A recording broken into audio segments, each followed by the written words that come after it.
It's the 10th of September 2022, a bright and sunny day in the city of New York. Tennis fans all over the world are excited. History is about to repeat itself.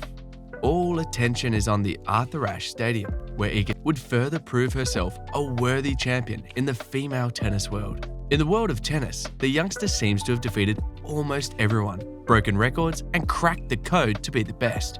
How has she managed to remain relevant since her debut? What's the secret code? Let's find out. Iga's mindset. Whether it is from the mental or technical aspects of the game, Iga seems to have found a way to be unstoppable.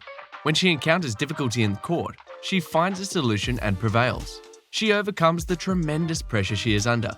Looking from the outside, it appears that she has the game's cheat codes in her pocket and is prepared to handle any situation that arises. But does she also feel that way? You can bet she does. In an interview, Iga admitted it, and she went on to say that it was a great feeling because she was never really confident before. She was scared a lot before matches. Now she's not as scared, and it feels nice to know that she can come up with solutions and really solve problems. Her psychologist, Daria Abramovics, who goes on tour with her, has been a big influence in helping her regain her confidence and overcome her fears. Her contribution to the rise of Iga has been immense. After she won the Roland Garros in 2020, Iga mentioned that she had help from her psychologist, Daria. According to her, it's beneficial to maintain an open mind and put in maximum effort. That's how she has been able to grow mentally. I imagine having a mental coach all throughout the tour benefits Iga immensely on the court, but comes with a heavy price tag to it.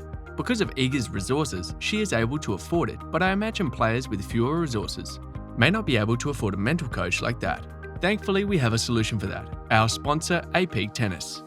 Peak Tennis is a mental training app to help tennis players become mentally tough on and off the court by helping you find your purpose, teach you how you deal with adversity, and align your purpose with life. With modules on pre-training, post-training, goal-based practice, strengthening your confidence, and much more, they really make mental training truly effective with your own personalized private training through the app. Their content being based on the work of Dr. Jim Lower, the godfather of sports psychology, and having worked with top players such as Djokovic, Agassi, Seles, and currently Riley Opelka, you know you're in good hands and working with the best. If you're ready to improve your tennis, check the link below to download the app. Iga had a successful start to 2022, reaching the semi-finals at the Australian Open as a result of changing to a more aggressive style of play that has made her a force on hard courts in addition to her preferred clay. She became the first player to ever win the first 3 Women's Tennis Association 1000 level tournaments of the season when she won Doha, Indian Wells, and Miami consecutively. She also rose to the top of the world as a result. That might be a lot to take in for some people, so it would make sense if Iga needed some time to get used to her new position at the top. But she did not, and instead persevered and continued to triumph, winning her subsequent tournaments in Stuttgart, Rome, and Paris. Iga was once asked if it was hard to stay motivated throughout that dominant stretch. In response, she said, "I only played like one smaller tournament in Stuttgart, and you know what's the prize there, so I guess it wasn't that hard to get motivated." Adding that she had won a Porsche for winning the competition in the German city. "I'm that kind of person that I always want to win, honestly, and I'm not going to let go, and I'm not going to say, oh, I'm tired, so let's accept that maybe I'm going to lose, because I always want to win, and I'm going to do everything always to win, so it just happened." If one thing is certain, it's that Iga's mentality certainly explains a lot.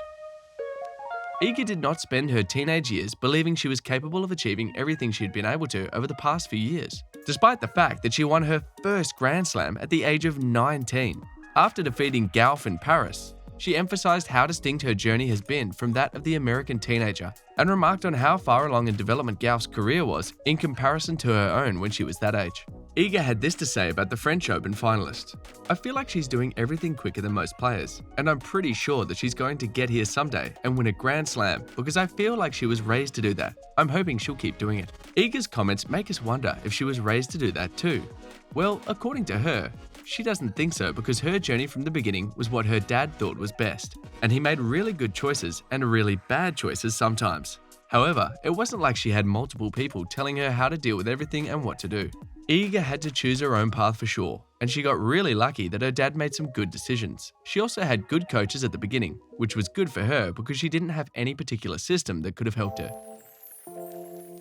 At the age of 18, Iga had a goal for her own career that included trying to increase her income from sport while also being as proficient as she could be. She never thought she would be that good until she ended up winning the 2020 Grand Slam. She has hardly stopped winning since then.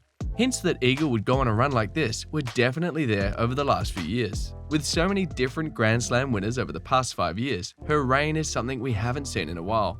Many people didn't think we would see something similar again, at least not anytime soon. However, if you look back, you'll see that Iga's dominance of the tour was hinted at earlier. There were some signs that she clearly had it in her. Here are some of the signs.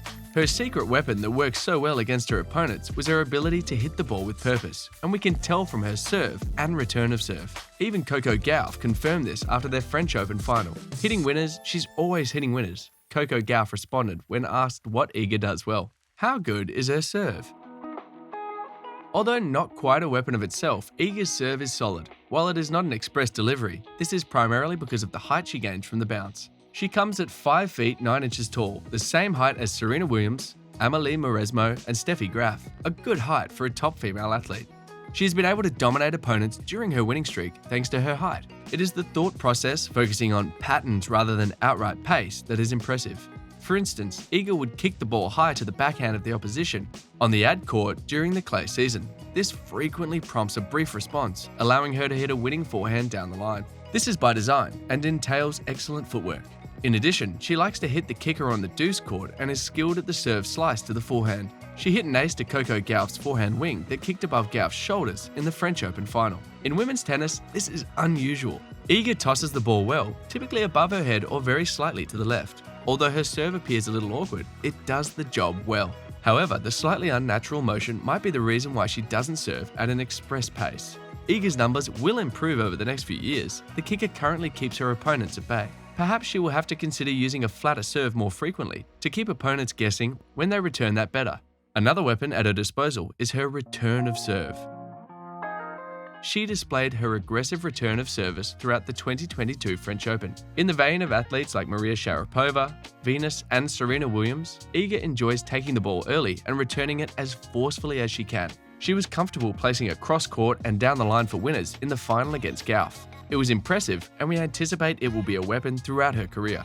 Iga has generally demonstrated that she is a very aggressive player from the baseline.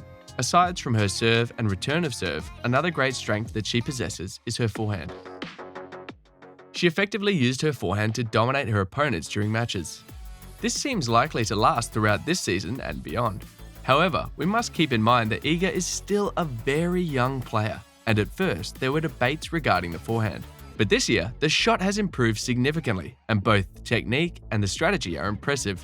She uses a Western grip, an extreme variation of the forehand grip, but she hits the ball throughout the court so well that it's difficult to tell. Many elite players with Western grips previously had trouble generating pace with too much loop, but Iga possesses the power with a lot of spin without being at all loopy. The kind of tennis she wants to play is a crucial element of that. She has developed strategies that are more appropriate for the ATP Tour than the WTA Tour. Most WTA players use an open forehand stance and allow the ball to come onto them. They frequently stoop to muscle the ball from a neutral position, whereas Iga maintains a slight left of the center line lean. As a result, she adopts a semi-open stance. In turn, this makes it simpler to hit inside-in forehands down the line and inside-out forehands across the court. Her game is immediately taken to the next level as a result of this. Now, we can't talk about Iga's forehand without talking about her backhand. Similar to the forehand, Iga prefers to keep the rallies fairly short, preferring 10 shots and under. She is always ultra aggressive because of this. She hasn't had to do much defending its result. This year, the backhand under pressure has not been observed. Before she retired, Barty had the best slice backhand in the game, and she used it well against Iga in past matches. Iga can learn the slice backhand as her career progresses to give her more options, as Mats Wilander demonstrated in the late 1980s. Another area of Iga's game that is also at an elite level is her movement. The best players make it appear simple to the point where you don't notice. Due to her confidence in her movement out wide to cover the forehand side, she can play with a semi-open stance in the backhand corner. Iga wasn't a frequent net user during the 2022 French Open. Her ground strokes dealt such heavy damage that going to the net to complete points was frequently unnecessary. We did witness a few smashes on a number of occasions, demonstrating that she was not afraid to venture forward. This doesn't imply that Iga is one-dimensional, it just means she doesn't need variety to succeed. Why would you do anything else if you could just as easily hit the ball past people with little risk? Talking about how good Iga is, I'm sure you'd like this video about the rise of Iga. Make sure to check it out.